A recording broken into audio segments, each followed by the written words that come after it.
नमस्कार, आदाब। आप देख रहे हैं द जस्टिस हिंदी। बरेली से इस वक्त की सबसे बड़ी खबर है। समाजवादी पार्टी के राष्ट्रीय अध्यक्ष और पूर्व मुख्यमंत्री अखिलेश यादव ने प्रदेश और केंद्र सरकार पर सीधा हमला बोला है। दिल्ली में हुए बम धमाके से लेकर 2027 के मिशन तक अखिलेश यादव ने कई बड़े बयान दिए हैं। गुरुवार को अखिलेश यादव बरेली पहुंचे। अखिलेश यादव ने मीडिया से बात करते हुए सरकार पर जमकर निशाना साधा। अखिलेश यादव ने दिल्ली में हुए धमाके को सरकार की बहुत बड़ी नाकामी बताया। उन्होंने कहा, अगर खुफिया तंत्र ठीक से काम कर रहा होता तो ऐसी घटना कभी नहीं होती। यह सरकार की नाकामी है कि राजधानी तक सुरक्षित नहीं रही। बिहार चुनाव को लेकर बोले, जनता बदलाव चाहती है, तेजस्वी यादव को मुख्यमंत्री के रूप में देख रही है। अखिलेश ने कहा कि बीजेपी सरकार ने देश की अर्थव्यवस्था को चीन के हवाले कर दिया है। स्वदेशी की बात करने वाले चीनी सामान के सहारे देश चला रहे हैं। अखिलेश यादव ने कहा कि समाजवादी पार्टी अब न्यू इंडिया विजन को लेकर आगे बढ़ रही है। उन्होंने घोषणा की है कि बरेली के विकास के लिए अलग विजन मैनिफेस्टो तैयार किया जाएगा। उनके मुताबिक महंगाई, ट्रैफिक और भ्रष्टाचार से जनता त्रस्त है, लेकिन सरकार ध्यान भटकाने की कोशिश कर रही है।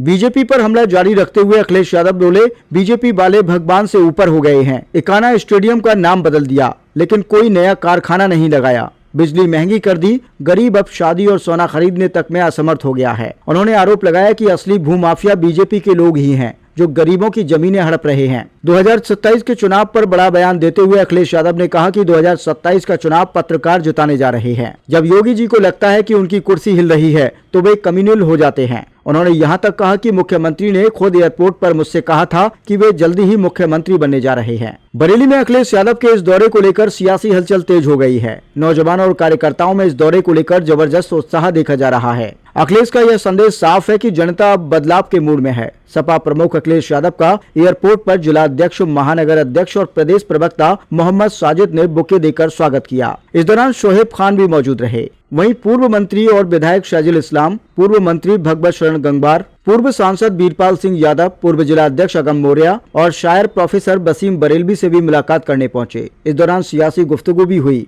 उनके कार्यक्रम के दौरान पूर्व विधायक विजयपाल सिंह, पूर्व जिला अध्यक्ष सुबलेश यादव, पूर्व महानगर अध्यक्ष कदीर अहमद, जिला महासचिव संजीव यादव, सपा अल्पसंख्यक सभा के प्रदेश उपाध्यक्ष इंजीनियर अनीस अहमद, प्रमोद बिष्ट, हरिशंकर यादव, संजीव सक्सेना, कलीमुद्दीन समेत पार्टी के तमाम प्रमुख पदाधिकारी मौजूद रहे। बहुत दिनों से इच्छा थी कि वसीम बरेलवी साहब के भी घर में हो। बीच में वो तकलीफ परेशानी में थे, मैं उनसे दिल्ली भी मिलने गया था, जहाँ न केवल बरेली बल्कि वसीम बरेलवी साहब का दुनिया में एक अपनी पहचान है, अपना नाम है। उनका जो हुनर है वो अपने तरह का है। इस बहाने जहाँ एसआईआर हो रही है, वहीं आपके माध्यम से मैं अपील करना चाहता हूँ सभी अपने कार्यकर्ता नेताओं से कि एसआईआर को बहुत सावधानी से, बहुत सिंसियरली होकर, बहुत जो जानकारी मांगी गई है और जो जानकारी देनी है हमारे वर्कर्स को और आम लोगों से भी मैं अपील करता हूँ कि उनका वोट ना छूट पाए। हालांकि ये जो एक्सरसाइज है, ये जिम्मेदारी चुनाव आयोग की है कि कोई भी वोट जो वोटर है वो वोटर लिस्ट में शामिल रहे और उस वोटर लिस्ट से उसका नाम न कटे।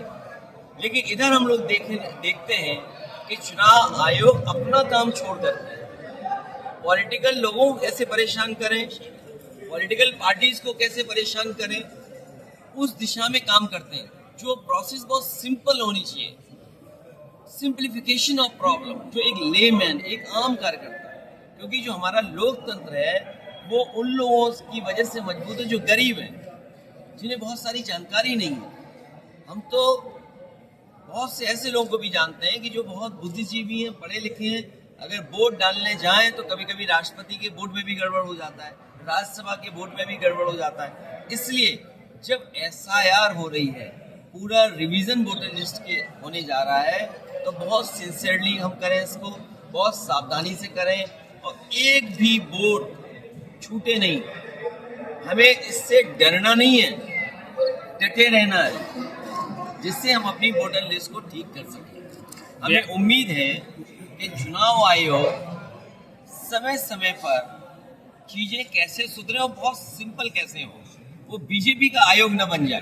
क्योंकि जहां बरेली के लोगों से मैं बात कर रहा हूं, बगल का चुनाव आपने देखा होगा, और जहाँ चुनाव हो रहे थे दो, एक रामपुर और एक आपका मुरादाबाद का बाई इलेक्शन, जो एरियल डिस्टेंस हम देखेंगे लखनऊ से और चुनाव आयोग से, क्या बहुत दूर नहीं है।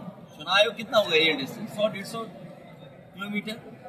लेकिन क्या देखा हम लोगों ने, लाखों लाख लोगों को वोट नहीं डालने दिया। एक तो वोट नहीं, लाखों लाख लोगों को वोट नहीं डालने दिया। और उससे पहले एक्सरसाइज जो की थी रामपुर में कि पुलिस लगा दी जाए, आप वोट डालने नहीं जा सकते, वो तस्वीरें हैं, वो वीडियो हैं। कोई ये चैनल नहीं कह सकता जिसके पास वीडियो ना हो, कोई पत्रकार ही नहीं कह सकता कि वो वीडियो फेक है, डॉक्यूमेंटेड है। लेकिन एक एक शिकायत की गई चुनाव आयोग को, चुनाव आयोग ने किसी पे कार्रवाई नहीं की। इसी तरह जब चुनाव हुआ वहां पर उदरकी में, एक कौन प्रिसाइडिंग ऑफिसर बनेगा, कौन बूथ पर जाएगा, कौन पुलिस रहेगी, कौन एसओ रहेगा, किसको कहाँ ड्यूटी मिलेगी, कितने प्राइवेट ड्रेस में वोट डाले जाएंगे, कहाँ रेड मार्क लगेगा। तो ये जो व्यवस्था की थी चुनाव आयोग को कहते रहे, लेकिन चुनाव आयोग ने कोई परवाह नहीं की, कोई कार्रवाई नहीं की। और मैं आपको दावे के साथ कह सकता हूँ, जो लोकसभा का चुनाव था, अगर कई अधिकारी बेईमानी न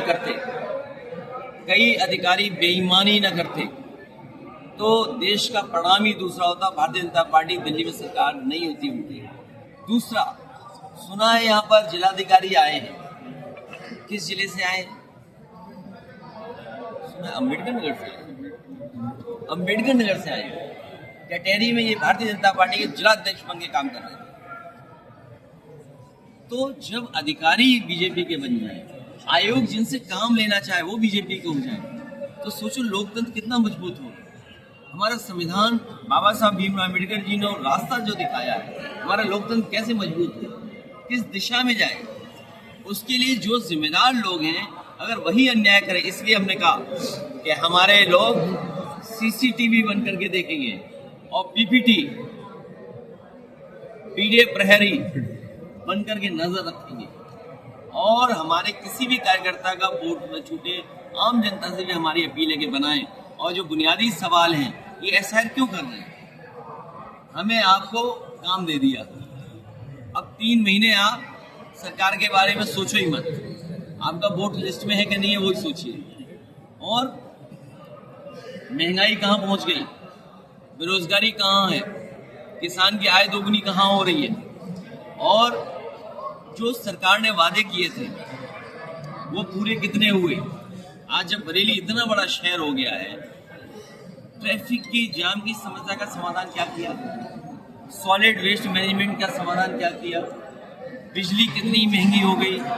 अगर कोई इलीगल बिल्डिंग है तो नियम नहीं काम करता, ये किस पार्टी का नेता है, किस पार्टी से सदस्य है, ये काम करता है। इसलिए समाजवादी पार्टी नया विजन, न्यू इंडिया, उसको लेकर आगे बढ़ रही है।